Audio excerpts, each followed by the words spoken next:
Humans are used to equating the amount of effort that they offer to the amount of results that they get. And it is backwards, because effort is indication of resistance that you believe is there, that you're trying to overcome with your action. And that's why the more you're able to be nice to yourself, not only with your behavior, but with your thoughts, then the more you allow yourself to receive the leverage, and we mean leverage, of the power of the universe. You can play it two ways. You can have a little contrast and know what you want and move toward it, and have a little contrast and know what you want and move toward it. Or you could have a little contrast, know what you want, but talk about where you are. So have a little greater contrast and know more what you want, but not move toward it. Just talk about where you are. And then have more contrast and launch a stronger rocket. Now there's getting more fuel in this rocket. When you really know what you don't want, you really know what you do want. And when you let go, you fly further. And really, you all sort of like the drama of that. That's why it's like you hold yourself apart from it, because somehow you prefer the feeling of relief to all other emotions. And we say, hear us, this is the equivalent to that. When you stop hitting yourself over the head with a hammer, it feels good. It's a big relief when the hammering stops. But really? Well, that's all right. Because out of that comes clarity about what you want. You want different things at different times, and none of it is wrong. But what happens, have you noticed that once you come to a place where you feel pretty good, you wonder how you ever stood it before you got there? And we say, don't spend too much time reflecting on how far you've come, or you set yourself up for more unneeded contrast. Instead, revel in where you are. The best emotional and therefore vibrational attitude is satisfied with what is and eager for more. That's just the perfect understanding of how the universe works. If I feel satisfaction, and where did we remind you that satisfaction comes from? Only one thing: moving, at least pointing in the direction of your desires. So satisfied with where I am because I'm looking forward, and eager for what experiences that's going to bring, what I'm going to get to witness. Everything that we've been talking about is an understanding that you are not the rocket fuel. You are not the fuel at all. The law of attraction and the universal forces, that's the fuel.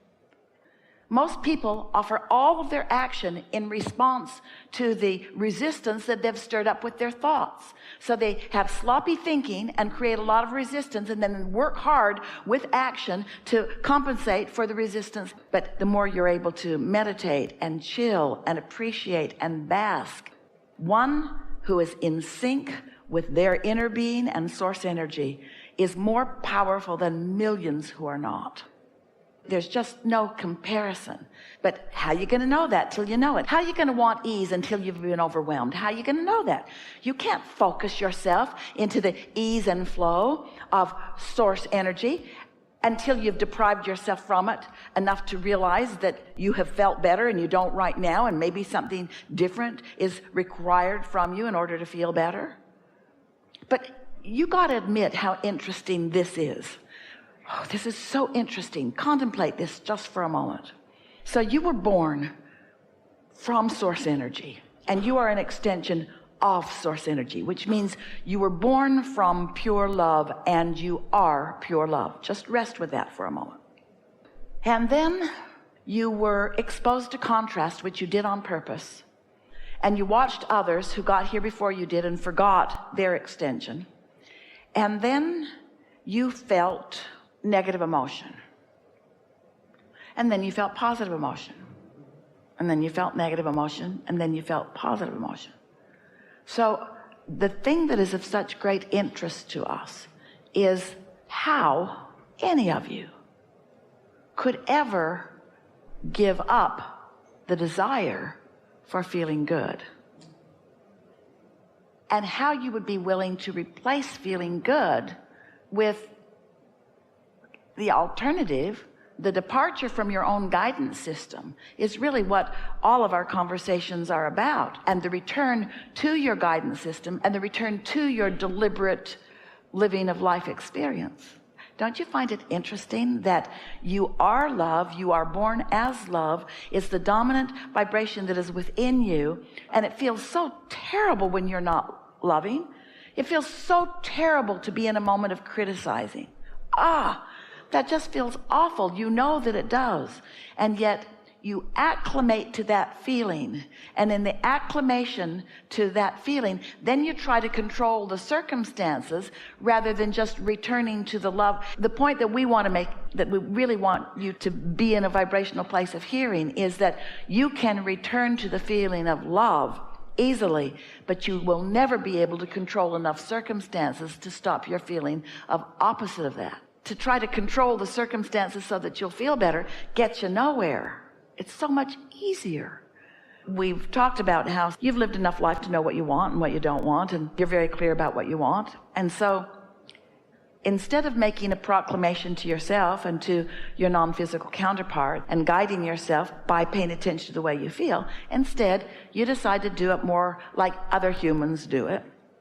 And you put out a proclamation. And these days with social media, you can get it out there. So you send out a proclamation to everybody on the planet that says, this is a picture of me, and there's a possibility you might meet me someday, and when you do, these are the things I need from you. Please print this off and keep this picture in your pocket. And every person you meet, say, is it him? Is it her? Is it him? Is it her? It's a lot to ask of the world, but it's sort of what you're doing. And now, here's my list of things that I need. Please modify your behavior to please me, because I was born to be happy. Or you can just not try to control any of them, and you can tune yourself to the frequency of your inner being, who is standing in the vibrational reality that you've created, and you can stand with all things wanted raining down around you. Now, why would you not choose that? We're asking a serious question. Why would you not choose that? Well, the answer is often, what would others think? And we say, are you kidding? Those that you needed to control that you can't control, now you're still worried about what they think? You got to give that up. You got to give up trying to cater to the multitudes that have such a variety of trying to control you and need to control you, so that they, in their ignorance of who they really are, can feel a little better. We made you feel a little silly about trying to do that, and yet most of the world around you, that's really the game they're playing. They're joining together in groups, and they're putting out their memos about how they want to behave, and they want the world to conform to them. That's never going to happen, because you keep being born as new babes of energy with no intention of conforming. You're not born as regurgitators or conformers. You're born as creators. You're born to appreciate the variety from which you choose, that lines you up, a very clear picture of what you want. And then you intended to use your guidance system to know whether you're leaning in that direction, and you can feel by your satisfaction whether you are, or your dissatisfaction whether you're not.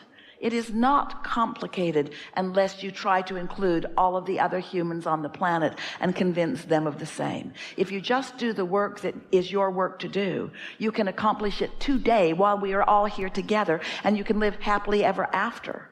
But if you are concerned about how others are going to view you as you are living happily ever after, because there are plenty of humans out there who are suffering so much that if you're not suffering, they don't like you. You need to suffer. Otherwise, we cannot be friends. You're either with me or you're against me. And if you don't suffer with me, then you don't care about me. And Jesus said, turn the other cheek. Do not focus in the direction of the suffering. Turn in the direction of the well-being. If you have decided that you are a creator, and you've decided to be deliberate about it rather than creating by default, rather than just reacting to life, you've decided to get out ahead of it, to prepave and to intend and to appreciate and to daydream, and you've decided to be a creator. And so you have thought some deliberate thoughts. You've been segment intending long range. I'm going to live happily ever after. You've segment intended more short range. I'm going to find a magnificent partner and I'm really going to enjoy life with this person. You've decided shorter range. I'm going to go on a Mediterranean cruise, or I'm going to go to a seminar, or I'm going to go to a movie. You've decided more short range. I'm going to go next door and have a really good lunch. You're segment intending as far out as you can do and feel ease while you're doing it. And so because you are getting really good at segment intending, now life is really responding to you in a wonderful way. And because you're segment intending, and so many of those things that you have explicitly and personally intended are showing up, pretty soon you begin to feel the power of your intentionality.